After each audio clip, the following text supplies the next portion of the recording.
बिस्मिल्लाहिर्रहमानिर्रहीम। अस्सलाम वालेकुम वरहमतुल्लाहि वबरकातुहू। AMMK के पत्तीकोटाई के कैंडिडेट जनाब SD सेल्वन साहब, डाइस पर बैठे हुए मुस्तफ़ा साहब, भास्कर साहब, अबू बकर साहब, फॉरवर्ड ब्लॉक के लीडर, मेरे मंजलिसी रुफ़क़ा, मोअज़्ज़िज़ हाज़रीन इकराम, बुज़ुर्गान मिल्लत, मेरी इज़्ज़तदार माँ और बहनों, ये मेरे लिए बड़ी खुशनसीबी और ख़ुशी की बात है कि आज मैं यहाँ पर पट्टीकोटाई में एक बहुत बड़े लीडर SD सोमासुंदरम के बेटे के कैंपेन के लिए, जिनको आप लोग अय्या SDS के नाम से जानते हैं, उनके बेटे के कैंपेन के लिए मैं आया हूं और आप तमाम से इस बात की गुजारिश करने के लिए कि मजलिस इत्तेहादुल मुस्लिमीन का तमिलनाडु के असेंबली इलेक्शन में TT दिनाकरन साहब की पार्टी AMMK से अलायंस है और हम लोग इस असेंबली इलेक्शन में पूरी कोशिश कर रहे हैं कि इन तमाम कैंडिडेट्स को आप लोग अपनी दुआओं से और अपने वोट से कामयाब करें। अब बोलिए।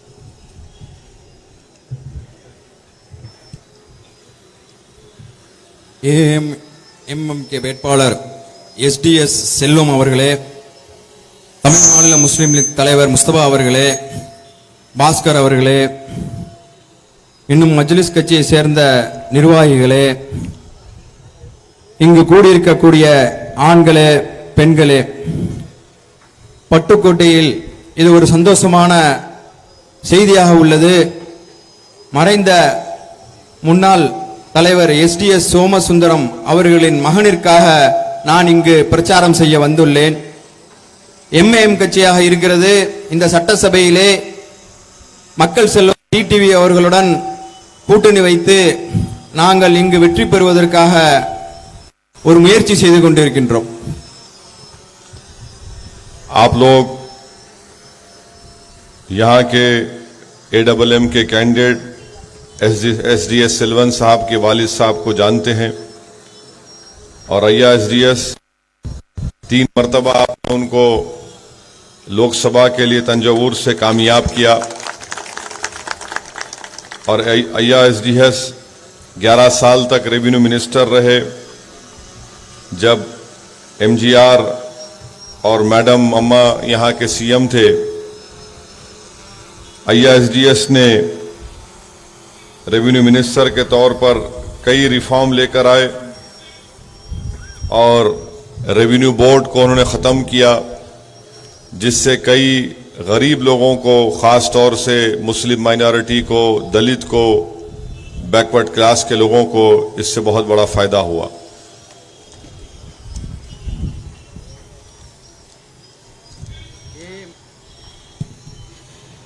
அம்மா மக்கள் முன்னேற்ற கழகத்தினுடைய வேட்பாளருடைய தந்தையாக இருக்கக்கூடியவர் SDS சோமசுந்தரம் ஆவார்கள்.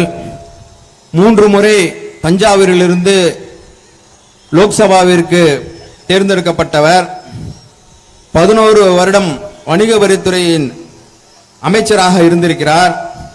இன்னும் MGR அவர்கள் காலம், அம்மா அவர்கள் காலத்திலே அவர்கள் சிறப்பாக அமைச்சராக பணியாற்றியிருக்கிறார்கள்.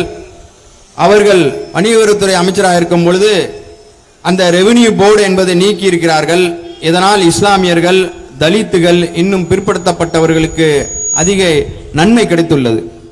अय्या SDS ने आपके इस कॉन्स्टिट्यूंसी में पत्तीकोटाई में पॉलिटेक्निक कॉलेज का क़याम अमल में लाया और 69% रिजर्वेशन में बहुत बड़ा रोल अय्या SDS का रहा। इस बात से भी आप जानते हैं फिर यहाँ पर वर्ल्ड तमिल कॉन्फ्रेंस का भी उन्होंने बड़ी कामयाबी के साथ इसको यहाँ पर ऑर्गेनाइज किया।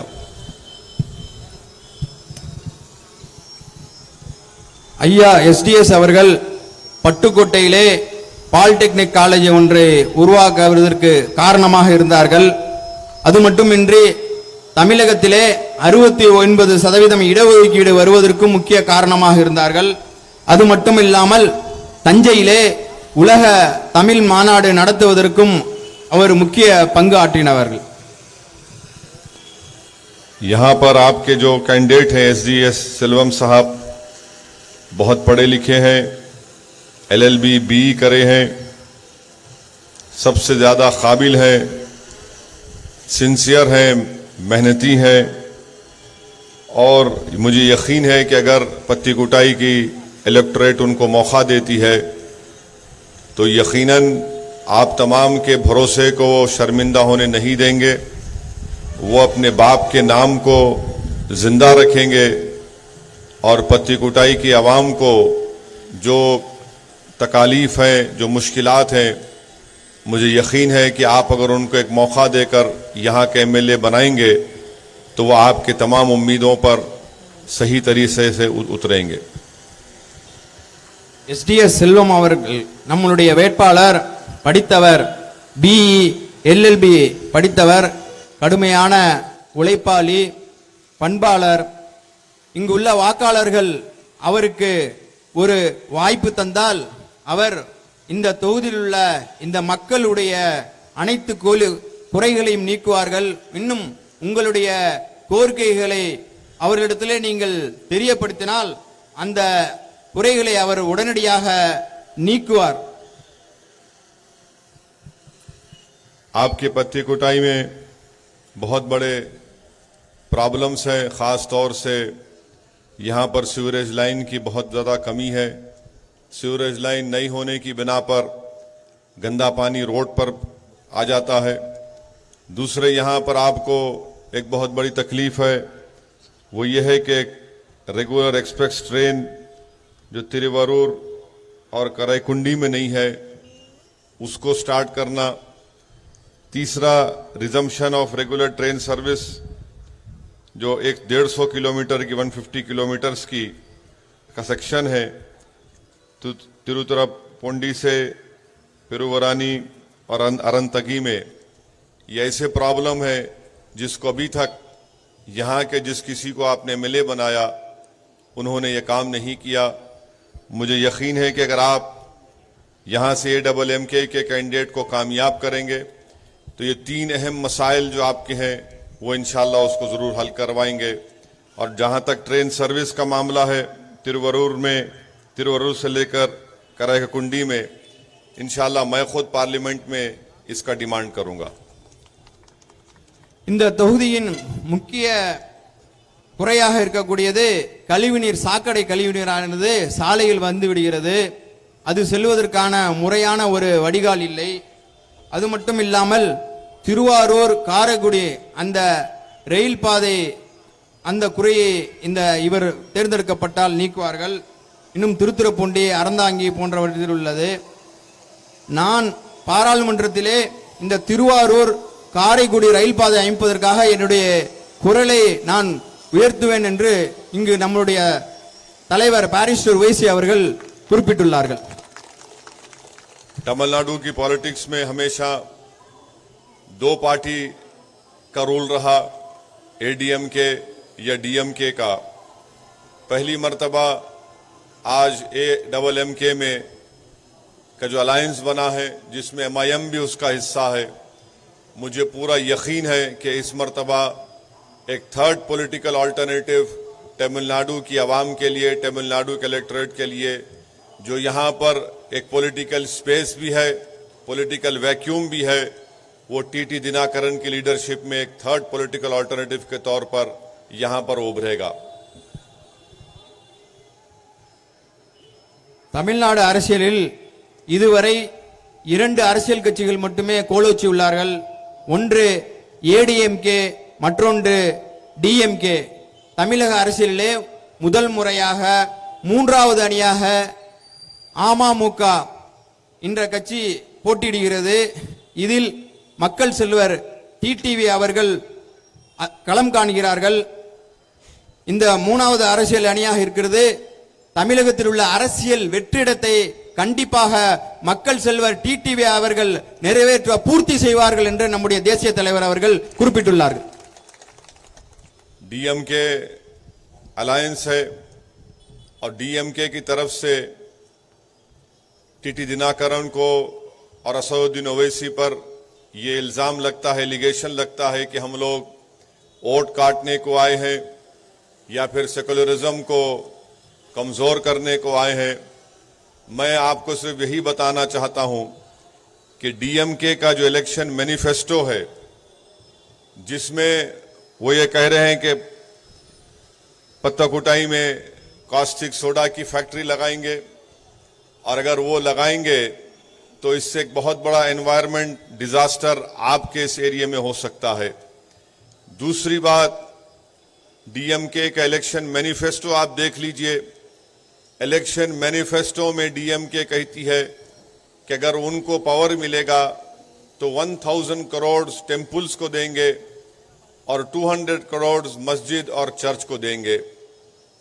तीसरा, वो कहते हैं कि जो कोई भी काशी मथुरा को जाएगा उनको 25,000 से लेकर 1 लाख रुपए यात्रा के तौर पर देंगे। मैं आपसे सिर्फ यही सवाल करना चाह रहा हूं, मैं बार बार ये क्वेश्चन कर रहा हूं कि तमिलनाडु की सरजमीन पेरियार की अन्ना की सरजमीन है, कैसे डीएमके अपने इलेक्शन मैनिफेस्टो में सॉफ्ट हिंदुत्व की बात कर रही है। ये फैसला आपको करना है। मैं आपको बताना जरूरी समझता हूं कि दिल्ली का चीफ मिनिस्टर है तो वो ये कहता है कि वो हनुमान भक्त है और वो उसने हनुमान चालीसा पढ़ता है। वेस्ट बंगाल के चीफ मिनिस्टर है ममता बनर्जी, तो वो कहती है कि मैं हिंदू ब्राह्मण हूं, मेरा शांदलिया गोत्रा है और वो चंडी पाठ पढ़ती है। डीएमके में स्टालिन साहब हैं तो वो अपने इलेक्शन मैनिफेस्टो में कहती है कि हम काशी मथुरा जाने वालों को इतने पैसे देंगे।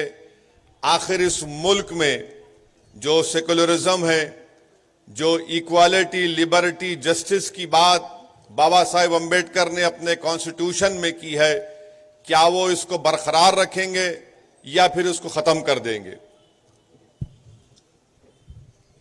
जल्दी जल्दी। டிஎம்கே கூட்டணி இங்கு டிடிவி மற்றும் என்னுடைய கூட்டணியை பார்த்து இவர்கள் சொல்வது மதசார்பனுடைய ஓட்டுகளை பிரிக்கிறார்கள் என்று சொல்லுகிறார்கள்.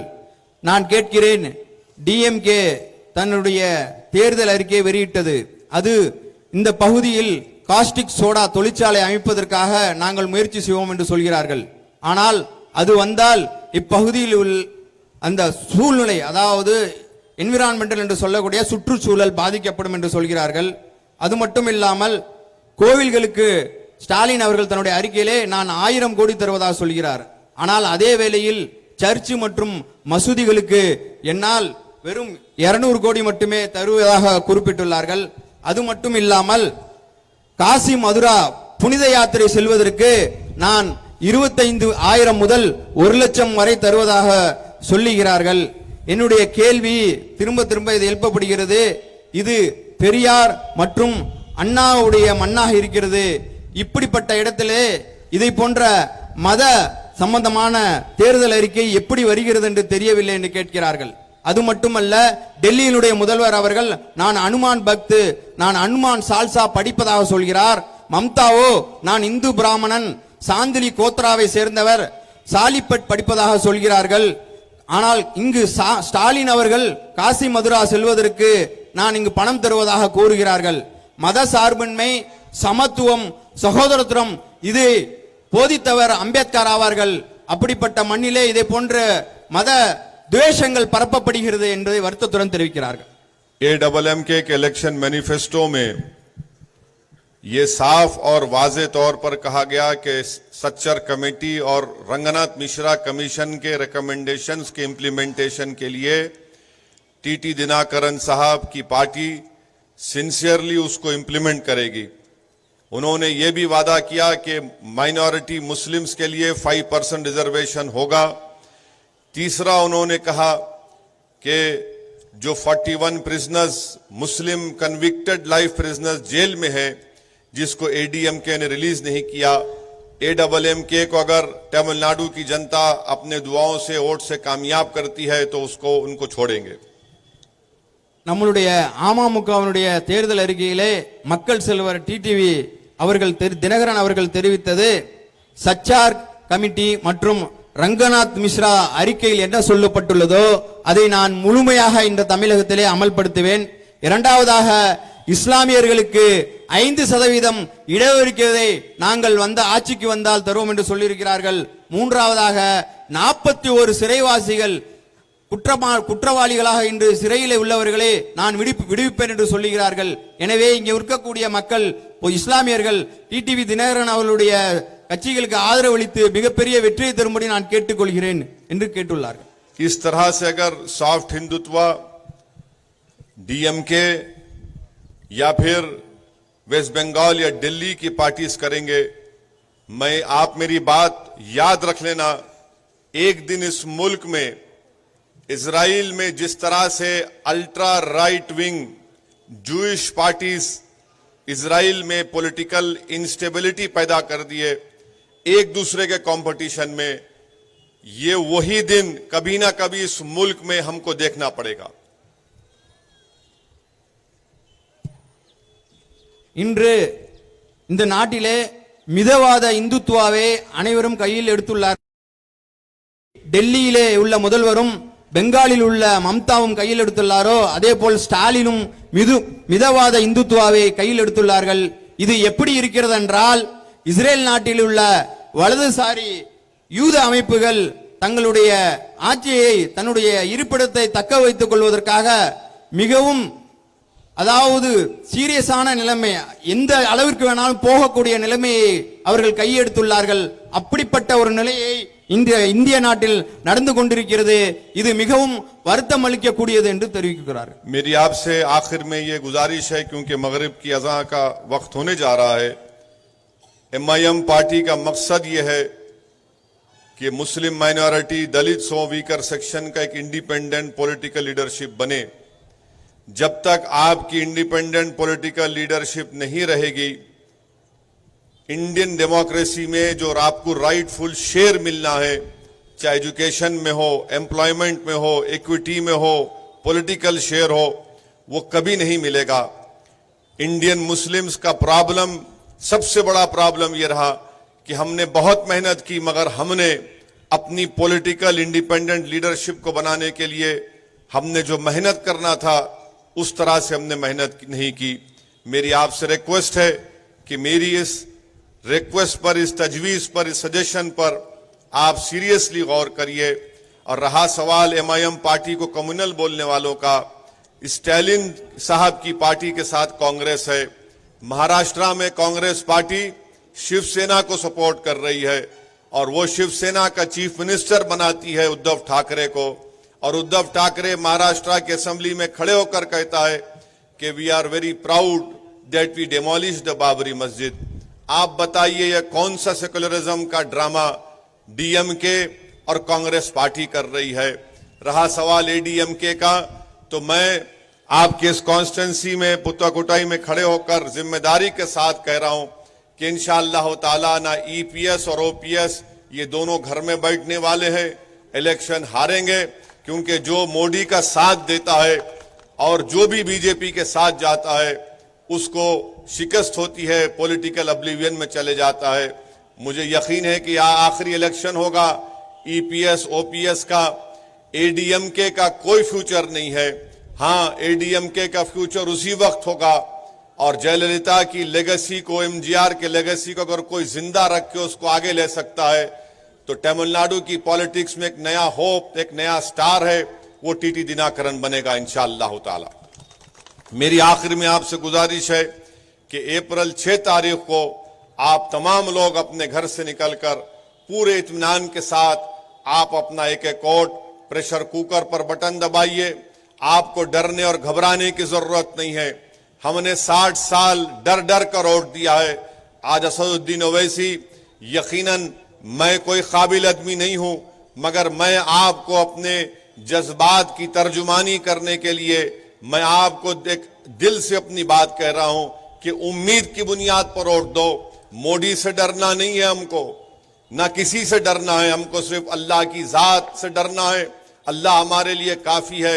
आप उम्मीद की बुनियाद पर यहां पर हमारे नौजवान काबिल BLLB इस कैंडिडेट को आप कामयाब करिए, जिसका नाम SDS सेल्वन है, और मुझे यकीन है कि ये इनको आप कामयाब करने से यहां की पुत्तकोटाई की कॉन्स्टिट्यूंसी का एक बहुत बड़ा फायदा होगा। शुक्रिया। वाखिर दावान अल्हम्दुलिल्लाहि रब्बिल आलमीन।